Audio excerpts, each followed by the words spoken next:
Hello and welcome to my channel. आज हम एक 3 नंबर का टॉपिक करेंगे। ये 3 मार्क्स का टॉपिक है जो कंफर्म लगभग आता है। थर्ड जो हमारी बुक है पार्ट 3, जिसको हम फाइनेंशियल स्टेटमेंट एनालिसिस कहते हैं, ये उसका पार्ट है। पहला चैप्टर उसका जो हमें बैलेंस शीट और प्रॉफिट एंड लॉस, जो जिसको हम statement of profit and loss कहते हैं, उसकी आइटम को बताता है, उसको उनकी आइटम हमें समझाता है। तो एक ये क्वेश्चन आता है कि आपको एक आइटम दे दी जाती है और आपसे पूछा जाता है कि इसकी मेन हेडिंग और इसकी सब हेडिंग बताइए। तो आज का हमारा टॉपिक उसी के ऊपर है कि उन मेन हेडिंग और सब हेडिंग को हम कैसे पहचानें और कैसे उस पर काम करें। तो देखिए कुछ इस तरीके से क्वेश्चन होते हैं हमारे। ये सारे बोर्ड के क्वेश्चन मैंने यहाँ पर लिए हुए हैं। ये पहले इस पर जाने से पहले मैं आपको ये एक बार दिखाना चाहता हूं और आपको कहना चाहता हूं कि आप इसको कम से कम इसकी मेन हेडिंग और सब हेडिंग जरूर लर्न कर ले पहले, फिर हम इसको देखें कि क्वेश्चन क्या है। तो देखिए मेन हेडिंग और सब हेडिंग अगर हम बैलेंस शीट की बात करें, क्योंकि बैलेंस शीट का ही क्वेश्चन हमसे पूछा जाता है और कोई क्वेश्चन हमसे नहीं पूछा जाता। Statement of profit and loss पर बहुत रेयर कोई क्वेश्चन पूछा जाता है। नॉर्मली हमसे बैलेंस शीट की आइटम्स ही पूछी जाती हैं। तो बैलेंस शीट की आइटम अगर हम कंपनीज एक्ट 2013 के शेड्यूल 3 के अकॉर्डिंग देखें तो 2 वर्टिकल फॉर्म में बनती है। पहले हमारी इक्विटी एंड लायबिलिटी आती है, उसके नीचे हमारी एसेट्स आती हैं। तो ये 2 पार्ट्स में डिवाइडेड है। बैलेंस शीट पहले भी ऐसे ही था, लायबिलिटी और एसेट 2 ही पार्ट होती थी हमारे बैलेंस शीट में। तो उन्हीं में हम पहले भी प्रेजेंट करते थे। पहले हॉरिजेंटली चलते थे दोनों, अब वो वर्टिकली हो गए हैं। बस डिफरेंस ये है। इक्विटी एंड लायबिलिटी की मेन हेडिंग की अगर हम बात करें तो 4 मेन हेडिंग है। Share holder fund, share application money pending allotment, जिसकी कोई सब हेडिंग नहीं होती, ये नॉर्मली आपसे पूछी भी नहीं जाएगी। बस अगर वो कहें कि इक्विटी और लायबिलिटी की मेन हेडिंग बताएं तो आपको जरूर बताना है, बाकी ये वैसे क्वेश्चन नहीं पूछा जाएगा इस पे। थर्ड होती है नॉन करंट लायबिलिटी और फोर्थ होती है करंट लायबिलिटी। यही 4 मेन हेडिंग है इक्विटी और लायबिलिटी की। सबसे पहले ये समझो। फिर अगर एसेट की तरफ चलें तो एसेट में सिर्फ 2 मेन हेडिंग है। तो एक कंसेप्ट आपका क्लियर होना चाहिए कि हमारी एसेट के अंदर सिर्फ 2 ही मेन हेडिंग है। एक को हम नॉन करंट एसेट्स कह देते हैं और एक को करंट एसेट्स कह देते हैं। मेन हेडिंग ये हो गई। तो क्वेश्चन अगर आपसे कहता है कि हेड और सब हेड बताओ, तो हेड का मतलब मेन हेड। मेन हेड ये रहे, ठीक है। ये आइटम जो हम लिखेंगे मेन हेड और सब हेड, उसी में डिवाइड करना है, कुछ अलग नहीं करना, ठीक है। अब अगर हम सब हेडिंग की बात करें तो शेयर होल्डर फंड में 3 सब हेडिंग होती हैं। ये आपसे क्वेश्चन में नहीं पूछी जाएगी, ये सिर्फ नाम के लिए होती है। तो क्या पूछा जा सकता है आपसे? शेयर कैपिटल और रिजर्व एंड सरप्लस। थर्ड जो हेडिंग है, नाम हमें पता होना चाहिए, वो है money received against share warrant. ये 3 सब हेडिंग है किसकी? Main heading share holder fund की, ठीक है। अब अगर नॉन करंट लायबिलिटी की तरफ चलें तो इसके अंदर 4 सब हेडिंग है। पहली है लॉन्ग टर्म बोरोइंग, लंबे समय के लिए लिया गया उधार। डेफर्ड टैक्स लायबिलिटी, जो आपसे फिर क्वेश्चन में नहीं पूछी जाएगी। थर्ड है अदर नॉन करंट लायबिलिटी और फोर्थ है लॉन्ग टर्म प्रोविजन, ठीक है। तो जो उधार है वो तो यहां आ जाएंगे सारे, बाकी जितनी भी नॉन करंट लायबिलिटी है सारी यहां आ जाएंगी, और जितने प्रोविजन है सारे यहां आ जाएंगे। आपको पता है प्रोविजन क्या होता है। 4 मेन हेड, 4 सब हेडिंग है किसकी? करंट लायबिलिटी की। जैसे नॉन करंट की 4, ऐसे ही करंट की भी 4।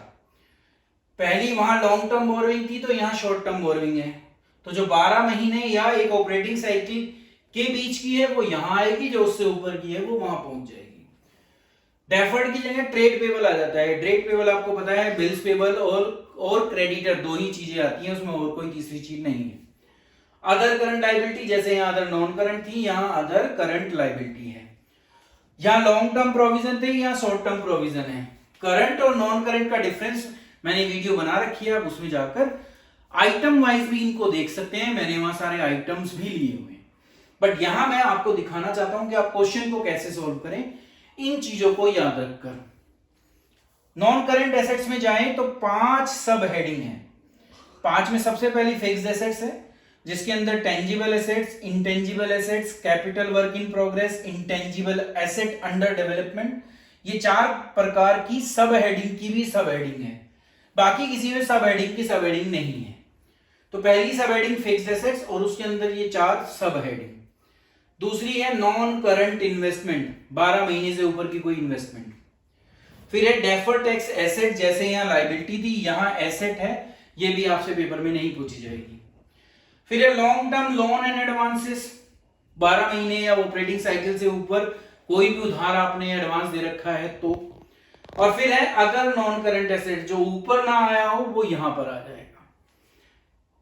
5 की जगह करंट एसेट्स में 6 हो जाती हैं, तो याद रखना है सबसे ज्यादा हेडिंग जो है वो करंट एसेट्स में है सब हेडिंग। पहली वही करंट इन्वेस्टमेंट, जैसे यहां नॉन करंट थी यहां पर करंट इन्वेस्टमेंट। फिर इन्वेंट्रीज आ गई जिसको स्टॉक कहते हैं। फिर ट्रेड रिसीवेबल आ गया जिसमें बिल्स, रिसीवेबल और डेटर आते हैं। फिर कैश एंड कैश इक्विवेलेंट आपको पता है। फिर short term loan and advances और फिर अदर करंट एसेट्स जो इनमें ना आए वो वहां पर चला गया।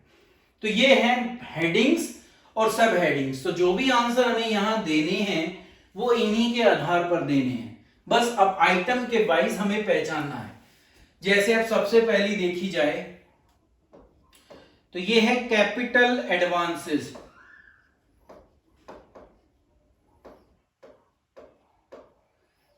कैपिटल एडवांसेस का मतलब देखिए, कैपिटल वर्ड ही हमें ये बताता है कि लंबे समय के लिए कोई एडवांस दिया हुआ है।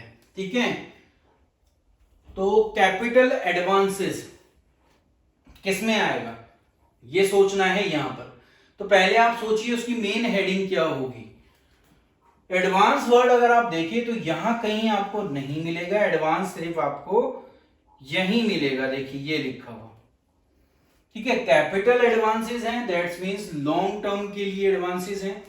और आपने क्योंकि दे रखे हैं तो वो किसकी हेडिंग हो गई उसकी, नॉन करंट एसेट्स। तो यहां आप क्या लिख देंगे, नॉन करंट एसेट्स।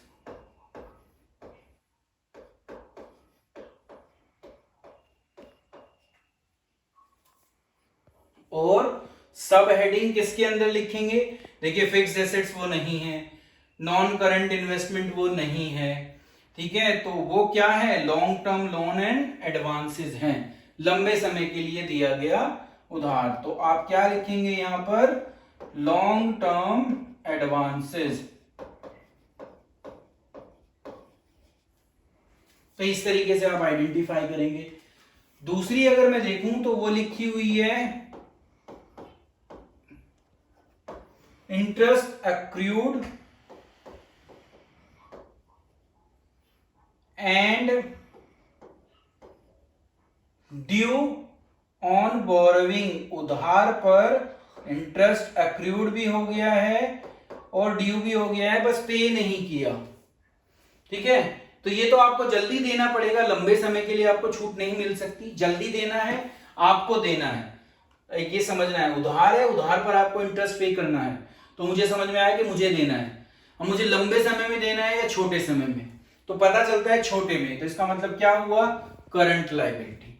तो आप क्या लिख दोगे, करंट लायबिलिटी। अब करंट लायबिलिटी की सब हेडिंग बस हमें याद होनी चाहिए, 4 ही हैं। शॉर्ट टर्म बोरोइंग नहीं है क्योंकि ये ब्याज है, ट्रेड पेबल नहीं है, कट गया अपने आप। अदर करंट लायबिलिटी ऑब्वियसली है, प्रोविजन है नहीं, तो क्या बचता है हमारा, अदर करंट लायबिलिटी। तो किसके अंदर ही हम डाल देंगे, अदर करंट लायबिलिटी।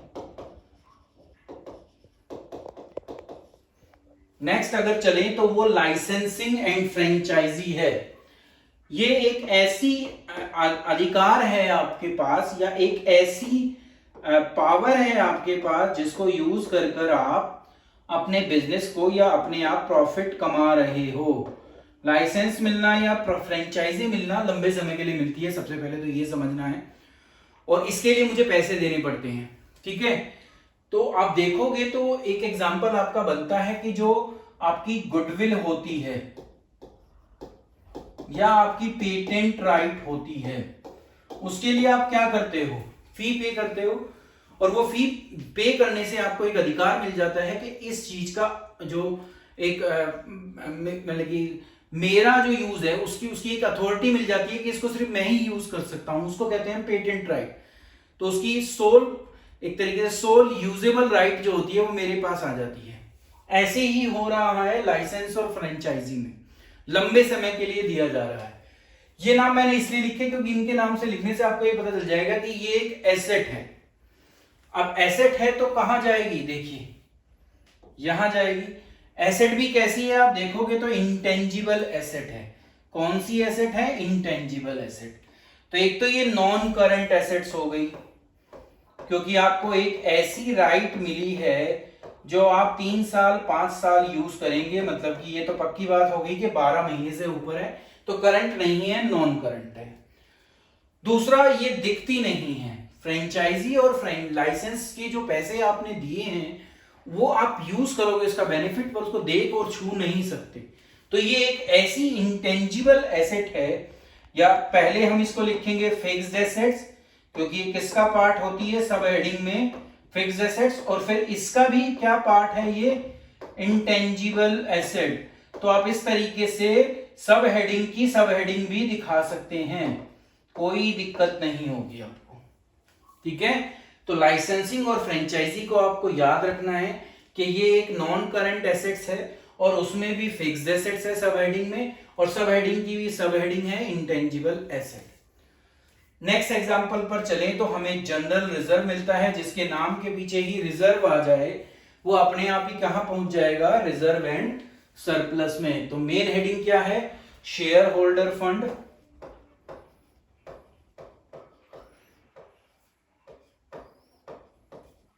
और सब हेडिंग है रिजर्व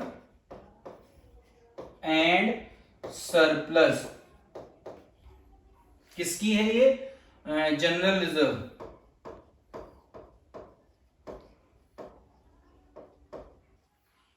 अब नेक्स्ट पर चलें तो शॉर्ट टर्म लोन, शॉर्ट पहले ही लिख दिया उसने शॉर्ट टर्म, अगर आप देखो तो हिंट तो उसने पहले ही दे दिया मुझे, शॉर्ट टर्म लोन।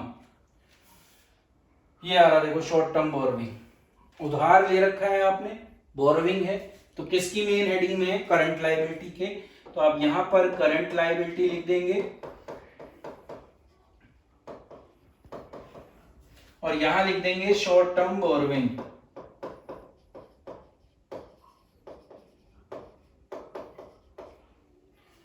अगली पे चलें, देखिए वैसे लोन के साथ एडवांस लिख दिया तो फिर ये यहां पहुंच गया short term loan and advances पर।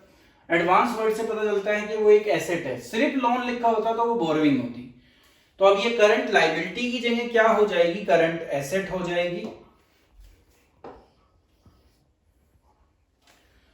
और यहां पर जो आएगा वो short term loan and advances आ जाएगा। तो आप यहां करंट एसेट कर देंगे इसको, और यहां short term loan and advances कर देंगे। किससे पता चला, इस वर्ड से। फिर देखिए कैपिटल वर्क इन प्रोग्रेस, ये तो अपने आप ही मैंने लिख रखा है, ये रहा देखिए। तो 6 हेडिंग हो गई हमारी कैपिटल वर्क इन प्रोग्रेस।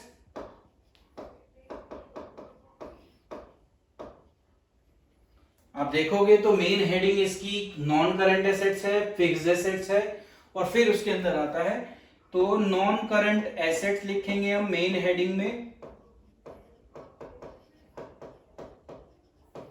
और जो सब हेडिंग है वो फिक्स्ड एसेट्स है,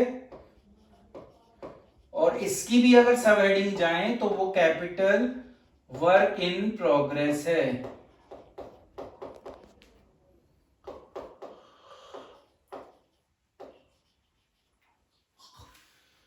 ये कुछ हेडिंग आती हैं। अब क्योंकि मैं यहां नीचे लिखूंगा तो आपको समझ में नहीं आएगा, मैं वहीं पर उनकी मेन हेडिंग भी लिख देता हूं और सब हेडिंग भी लिख देता हूं।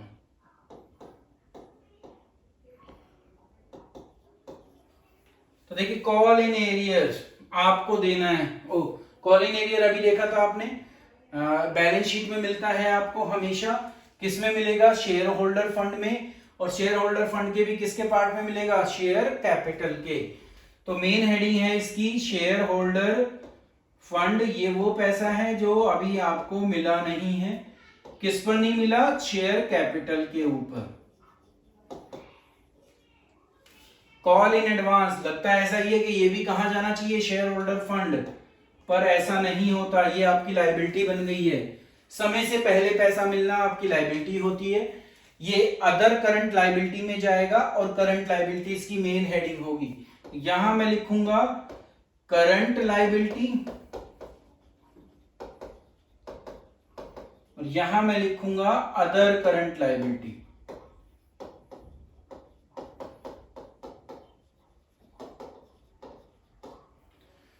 अब लास्ट है gain on ratio forfeited equity share. ये सारा पैसा कैपिटल रिजर्व में चला जाता है। जो शेयर आप फॉरफिट करते हो उसका जो भी पैसा बचता है उसको मुझे कहां ट्रांसफर करना होता है, कैपिटल रिजर्व। जिसके नाम के पीछे ही रिजर्व आ गया वो कहां जाएगा, रिजर्व एंड सरप्लस में। तो इसकी मेन हेडिंग क्या होगी, शेयर होल्डर फंड। मैं यहां लिख देता हूं इसकी जो मेन हेडिंग है, इसकी जो मेन हेडिंग है वो है शेयर होल्डर फंड, और जो सब हेडिंग है वो है रिजर्व एंड सरप्लस। अब बसती है trade payable. Normally trade payable देखा जाए तो ये लिखा हुआ, मतलब current liability trade payable, but to be settled beyond 12 month, 12 महीने के बाद सेटल होगा तो फिर ये करंट नहीं रहेगी, ये नॉन करंट बन जाएगी। तो अब जब ये 12 महीने के बाद है तो इसके ऊपर आप लिखोगे non current liability main heading के अंदर, और सब हेडिंग में लिखेंगे अदर करंट लायबिलिटी।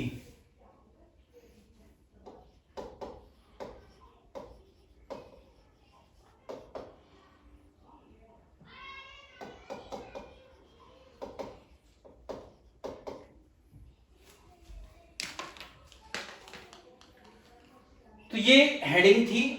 इस बेस पर अगर ये हमारी सारी याद हो तो हम इनको बहुत इजीली ये हेडिंग और सब हेडिंग को पहचान सकते हैं। मेन हमें इसको याद करना है। एक क्वेश्चन और इसी जैसा मैंने ले रखा है, ये रहा।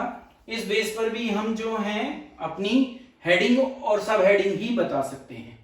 देखिए मैं अब आपको सिर्फ यहां पर ए लिखूंगा और ए की सब हेडिंग और बी हेडिंग, क्योंकि ये फिर लिखना पड़ेगा तो समय लगता है।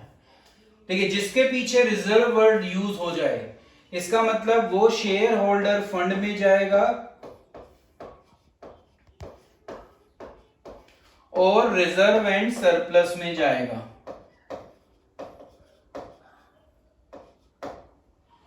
दूसरे के आगे प्रोविजन आ गया, वारंटी क्लेम। तो जब प्रोविजन लग जाए, बी के लिए लिख रहा हूं, बी पार्ट के लिए, प्रोविजन के लिए, जब प्रोविजन लग जाए तो दो ही है, या तो लॉन्ग टर्म है या शॉर्ट टर्म है। अब क्योंकि वारंटी दे रखी है तो वो 1 साल से 2 साल 5 साल की भी वारंटी हो सकती है। तो जब मेंशन ना हो तो इसको लॉन्ग टर्म मानो। लॉन्ग टर्म मानेंगे तो इसकी जो मेन हेडिंग है वो नॉन करंट लायबिलिटी हो जाएगी,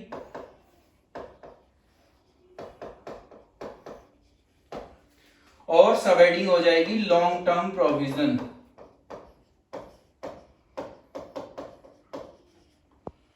अब आता है excess application money due for refund. ऐसा पैसा आपके पास एक्स्ट्रा पड़ा है जो आपको वापस करना है। वापस करना है तो लायबिलिटी है। अब ऐसा नहीं है 7, 8, 10, 20, 25 महीने में वापस करोगे, जल्दी ही वापस करना है। अब जल्दी वापस करना है तो करंट लायबिलिटी बन गई वो।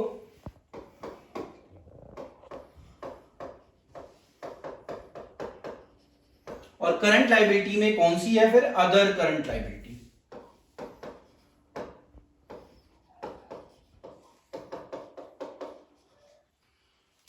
अनपेड डिविडेंड, सेम वही वाली बात आती है।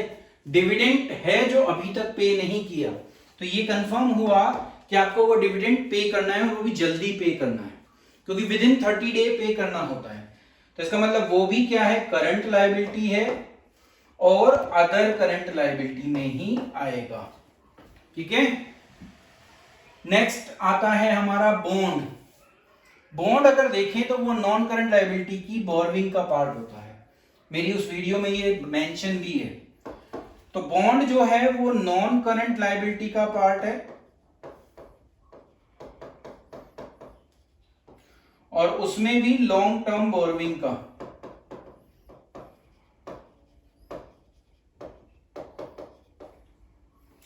फिर आता है लोन रीपेबल ऑन डिमांड। जब वर्ड ऑन डिमांड जुड़ जाए तो इसका मतलब करंट हो गया, और करंट भी कैसा है, क्योंकि लोन है तो इसका मतलब उधार है, तो शॉर्ट टर्म बोरोइंग है। तो एफ के अंदर आप पहले करंट लायबिलिटी लिखेंगे मेन हेडिंग में, और फिर लिखेंगे शॉर्ट टर्म बोरोइंग।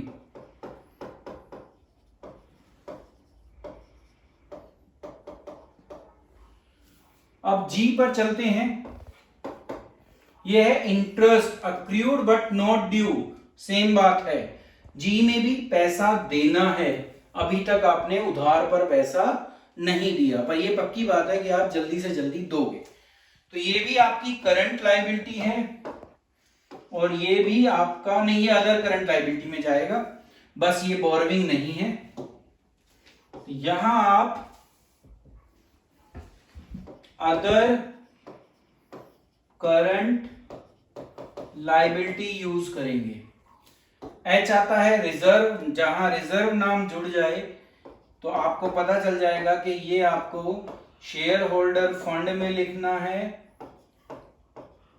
और शेयर होल्डर फंड में भी कहां लिखना है, रिजर्व एंड सरप्लस।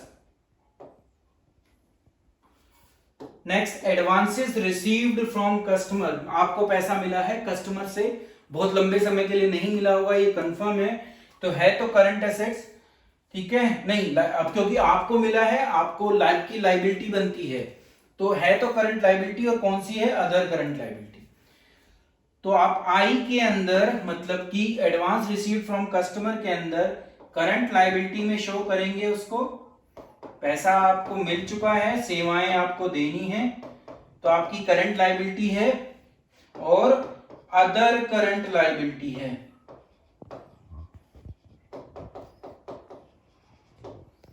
और लास्ट है लूज टूल। इसको बहुत ढंग से समझना, क्योंकि ये सबसे ज्यादा पूछी जाने वाली एंट्री है लूज टूल की। ये आपकी इन्वेंट्री होती है, मतलब कि सब हेडिंग की बात की जाए तो ये आपकी इन्वेंट्री का एक पार्ट होता है। ये रही इन्वेंट्री। तो मेन हेडिंग क्या है, करंट एसेट।